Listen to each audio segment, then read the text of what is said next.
お芝居チャンネル、かおるちゃん。おはようございます。村上かおるです。よろしくお願いします。それでは早速参りましょう。ギフト from the future。暴露、売れてる俳優には売れてる理由がある。因果関係、よろしくお願いします。さあ、早速やって参りましょう。題名の通りでございますね。何の理由もなく売れてるという役者はおりません。いや、なんでと思うような人もね、結局金だったりなんだったりとかコネとかね、いろいろありますけども、そうじゃなくて、ちゃんと売れてる人ですね。ちゃんと売れてる人には、ちゃんと理由があるよということをですね、皆様に私発見しましたのでですね、皆様にご紹介したいと思います。こちらですね、お芝居チャンネルかおるちゃんでは、芝居の技術、考え方、役所の私生活に関すること、脚本家について、演出家について、幅広くニッチな動画を取り揃えております。芝居は人生、人生は芝居をモットーに、演劇人、芸能人の人生全てに関わる動画がここで見れます。面白かったらチャンネル登録、高評価、そしてコメントをいただけますと励みになります。すごい些細な共通点というものを私発見しました。現場でね、10年ぐらいですか、働いておりますけども、わあ、やっぱ売れてるな、こういう人素晴らしいな、どうやってこの人人気がこんなにあるんだろうなって考えた時に発見したんですよ。その共通点というのはですね、とっても些細な、とっても細かな部分ですけども、皆様にご紹介したいと思います。まずはこちらですね。一つ目。チェキ、物販の協力に文句を言わないというところでございますね。早速見ていきましょう。これも世の断りでございます。取る枚数が少ないやつほど文句を言う。取る枚数が多い人は協力的というから、もう世の断りでございます。これ不思議なんですよね。取る枚数が何十枚とかね、何枚とか少ない人ほどですね、いや、忙しいからちょっと難しいよと、ああだこうだとですね、文句を言うんですよ。忙しいよというところで言うておりますけども、びっくりしますね。どんな風に協力的じゃないか、こちらね。化粧をしてこない、取る時間にいない、取る時間を作らない、めんどくさがるというところでございます。もうこれキャスティングの段階で言ってるんですよ。物販はこういうものがありますと。で、こういう風にして皆様のね、バック、売上、ギャランティーですね、こうやって上乗せしますよっていうお話をしてるにもかかわらずですね、めんどくさいぞというところをね、出していきます。化粧をしてこない、今日取るって言ったよねって、この期間にあなたのチェキ何枚入ってるか、これ取るって言ったよね、化粧はしてこい、私服を着てこいということでございますね。取る時間にいない、この休憩で取るって言うてたやろと、いうことでございますけどもね、いないんですね。コンビニに行っちゃったとか、タバコを吸ってますよとかね、はい、そういうところでございます。いや、うっかりだったらいいんですよ。うっかりだったら、あ、こういう人だからこうだなとか、あ、またですかということですね。ここはですね、はい、取る時間を作らないも一緒でございます。じゃあ、僕忙しいんで失礼しますってね、自分の出番が終わって抜き稽古でね、すぐ帰っていきますけども、じゃあ間の休憩時間で取らせておくれというところでございますね。取る時間をぜひひねり出して欲しいなと思っております。はい、めんどくさがらないでください。なんでめんどくさがるんですかと、これもここですね、もうめんどくさがっておりますというところでございます。次行きましょうね。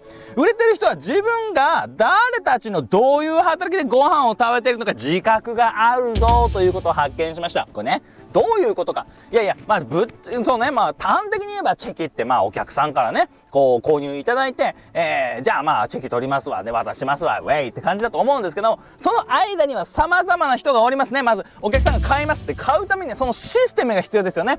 ネット決済だとか、そのシステムがあります。そのシステムにも我々ね、主催側というのはシステム利用料というのを払ってるんです。そこにもお金や手間がかかります。そこの物販のラインナップを取り揃えたり、そこの文字や、写真を取り揃えたりするのにもやっぱり手間というものがかかっております。次に作業ですね。実際にチェキを取るという作業ね、発送や梱包というのにも作業がかかっております。時間がかかっております。手間がかかっております。この全てお客さんだけじゃない、その裏側ですね、その裏側まで全てその仕組みを理解している、そしてそこに感謝しているからこそ文句を言わないんでございますね。だからこういうことでございますね。売れてる人っていうのは文句を言わないんでございますね。売れてない人が文句を言う。不思議なんですよね。チェキの枚数100枚200枚の人って絶対文句を言わないんですよ。これなんでかって、それで食べてる自覚があるんですよ。ありがとうございます。それで私はね、ご飯をおまんま食べさせていただいておりますって。で、チェキ枚数が少ない人ね、1枚2枚3枚、2000円3000円でバックにすれば何百円とかになってきますけども、じゃあ全部でね、1万円未満ぐらいのね、チェキ、もらいまして、やっぱそれで食べてる感覚って少ないんでしょうね。いや、思えよって話なんですよ。それだってね、立派なご飯を食べるお金になりますから、しっかり思ってくださいということなんですけども、やはりね、1枚2枚とかでも感謝を気持ちをですね抱けない人っていうのがやっぱりいます。で、そういう人はやっぱりチェキの枚数は増えません。そして売れませんよというところでございます。次行きましょうね。2番目はこちら、衣装をとございますね。衣装について売れない人、どんなことをするんでしょうかね。見ていきましょうね。はい。売れている人は綺麗に使いますね。すぐ綺麗に使いますね。で、次、売れないやつはすぐ文句を言い、汚く使うということでございます。どんな文句言うのか見ていきましょうね。まあ、大体多いのがこの辺ですね。ダサいとかね。はい。で、やっぱなんだろうな、ちょっとね、ファンタジーな感じとかだったらマントとかね、やっぱ使うじゃないですか。マントが長い。マントをしながら、大体マントしてる人って戦うんですよ。マントしてるくせに戦わないやつってあんまりいないんですよね。多分ね、僕の偏見ですよ。で、マントが長く踏んじゃうんですよね。盾とかで大変だから。で、マント長ければ長いほどかっこいいじゃないですか。短ければ短いほどダサいの分かります？で、マントなんか長い方がいいんですよ。で、それをさばきながらも剣で戦うっていうのがかっこいいんですけども、マントが長いぞと。はい。で、着にくいぞと。なんかここ着にくいぞと。まあ、サイズの調整とかじゃないですよ。シンプル着にくい素材がとかね。でも見てくればかっこいいんですよ。あと、厚いとかね。もう重ね着した方がかっこいいんだからというところでございます。はい。こういうところのね、文句を大体言いますね。で、まあ、売れない人はね、汚く使うということなんですけども、衣装の破損も多いんですね。やっぱ、この人は売れないなとか、やっぱお芝居も素敵じゃないなっていう方はですね、やっぱ衣装の破損も多いんですね。これ不思議ですよね。なんか関係なくない？だって売れる売れないとかさ、芝居のうまさとか関係ないじゃん。不思議と関係してんのよね、これね。日頃のやっぱ行いとか、人生をどう取り組んでいるかっていうのがやっぱ見えるんでしょうね。その繊細さというか、他者を思いやる気持ち。ね、お芝居なんてそうじゃないですか、特に。人と人とがね、会話をして物語を紡いでいくものですので、相手をどう思いやってるか。で、そこがやっぱ優しさとか見えてきますので、主催側に対するね、気遣いだったりとか、そういうのも感じてくるんだと思います。ということで、衣装の破損も多いよということですね。問題が起きてからの提案、報告までが遅え。本当に。もう本番10分前とか言ってね、すいません、カオルさん、衣装のここが破れちゃって。お前松戸館何してたって。なんかあそこのクラスさん美味しいらしいよとか言って、お前言ってなかった？意気揚々と外へみたいな、方がたまーにいらっしゃいますね。たまーに。もちろん直しますよ。シュシュシュって、じゃあ任しときなって、ガッて、僕バッてやりますけども、もうその人はガッて感じでございます。問題が起きたらね、すぐにですね、報告をしてほしいなと思います。本当にすぐ報告します。別にね、壊すことが悪いことじゃないんですよ。消耗品ですから。そして、日常では絶対にありえない動きで使ってるじゃないですか。衣装というのもね、靴とかもそうですよ。あんな激しい動き日常でしない。そんなことを想定して作ってる靴じゃないんですよ。そもそもローファーとか革靴とかね、そうなんですけども、なんか壊れるなんか当たり前なんですよ。でもその報告をすぐせということでございますね。めっちゃ不思議なんですけども、なんか男の人の方が化粧汚れひどいのあれなんなんってすげえ思うんですよね。一般的に考えるとですよ。一般的に考えるとお化粧をするのは女性の方が多いじゃないですか。ので、まあね、男性なんかまあ薄くね、こうあれしてなんてね、思うんですけども、衣装の汚れに関しては男性の方が多いんですよ。これ不思議ですよね。これなんでということでございます。まあこれなんで、まあ理由は知ってるんですよ、別に。お粉をはたいてる、はたいてないとかね、首元をどういう風に処理してるかとか、あとはもうシンプルに興味がない。女性の方とかすぐついたらやっぱり自分でメイク落としとかで落としてます。で、男性は別についてもそのまんま、もう襟のとこ汚ね。女性はすぐ落としますから、汚れがついたら。やっぱそこの興味ですよね。そこの興味のなさが男性の方ばっかり、化粧汚れがひどいよというルールでございますね。はい。これもぜひなくしてほしいなと思っております。はい、続きましてこちらですね。3番目、差し入れをするということでございます。いや、最後の項目これみたいな感じでね、じゃあもう差し入れすりゃいいんでしょ。はい、そしたら売れるんでしょとかね。例えば、いやもうそんなお金ないよ。別に差し入れする人ってだってもう売れてる人でしょって、そういう話じゃございませんというところでございますね。ぜひ見ていただきたいんですけども、はい。これはね、何を伝えたいかというと、こちらギバーの精神なんですね。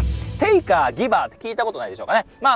字のごとく、テイク、ね、ギブアンドテイクの話なんですけども、与える人になりましょうということでございますね。この世はやっぱりもらう側の人が多いんですよね。赤ちゃんみたいに泣いてばっかりの人ね。なんで連絡よこさないよの？私寂しいのよって会いに来なさいよとかね。